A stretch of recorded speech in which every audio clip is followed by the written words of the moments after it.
Genesis chapter 48 verse 15. And he blessed Joseph and said, the God before whom my fathers Abram and Isaac walked, the God who has been my shepherd all my life long to this day, the angel who has redeemed me from all evil, bless the boys. And in them let my name be carried on, and the name of my fathers, Abram and Isaac, and let them grow into a multitude in the midst of the earth.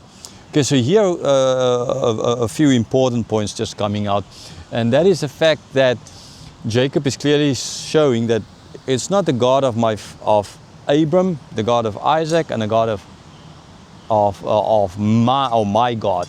Okay, so three different gods. He's just saying there's one God, right? The God of my fathers. So it's the same God. It's not a different God.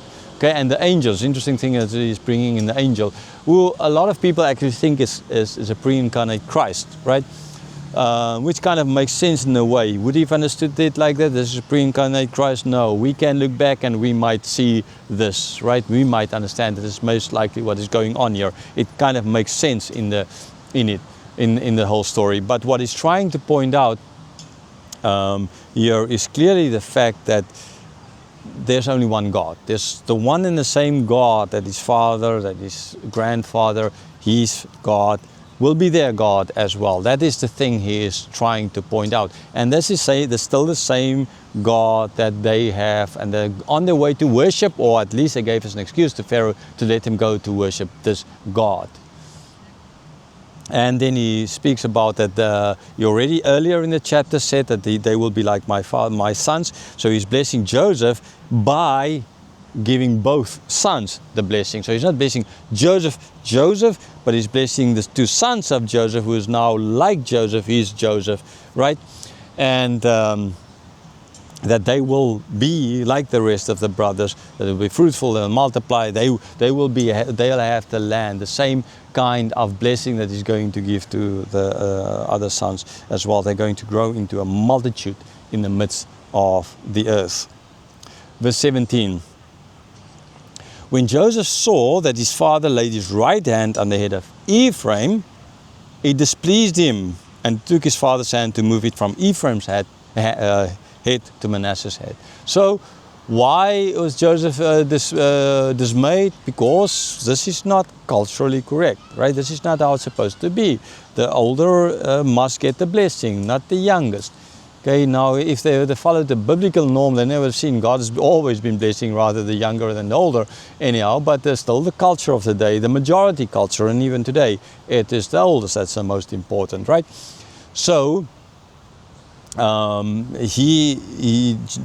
this reason, therefore, Joseph was not very satisfied with his father, and he tried or removed his father's hand, therefore, from the one head to the other's head, so as to correct it. He might have thought, because of his father's eyesight, maybe his father, because he's now near death, he's making this mistake or anything like that, so he's just doing.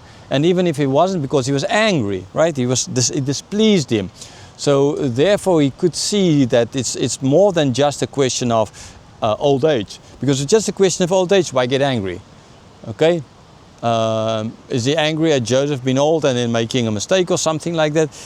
I mean, then you don't need to state that he was displeased by this. You can just say, oh, okay, well, my father is doing something wrong here. I'm not displeased. I mean, this is not right, so I just correct it, right? But there was no need for him to be displeased about it. He could have just moved the hands, and that's this that he tried to do. But in this case, Moses is showing that he was displeased, because this is not the way things are supposed to be done.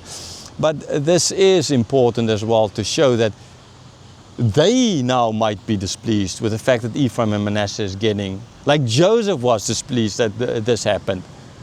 But it was Jacob's, ultimately, Israel's decision. So their displeasure, like Joseph's displeasure here, is not correct. Jacob, Israel, is going to correct Joseph in this. Right? So Moses, through Israel correcting Joseph here, is correcting the tribe. You know, we know in the desert how the people were always angry at everything, always displeased at everything. So sure, they would have been displeased at this idea of Ephraim and Manasseh each going to get their own big piece of land. This is not fair. Okay, so this reason, so therefore it's not by chance or mistake that he stated here that he was displeased. It is by design, by Moses, put in here. It happened there, sure, but it's put in so as to take away this not possible, sure, displeasure that the people felt against Ephraim and Manasseh years later on, a couple of 100 years later on, right? Maybe about 200 years later on. So yeah, that's important. So he tried to move, verse 18. And Joseph said to his father, "Not this way, my father, since this one is the firstborn. Put your right hand on his head." So Joseph trying to explain to his father that, he's wrong. This is not the way it's done. You put your hand on his head. He is the firstborn. There's as well another reason why this is important, because even by then it is not Reuben leading them, but Judah leading them. Judah is the most important. Okay, he is not the oldest, right? So that as well is playing here a role, like it's happening here with the two boys, and it's happened, but you can't read in a certain sense take Jacob and Esau's example, because that was deceiving, right? But clearly here we see how the oldest treated as less than the youngest getting blessing, and that would as well point out to the fact that it's not Reuben's tribe, but it's Judah's tribe that is the most important tribe.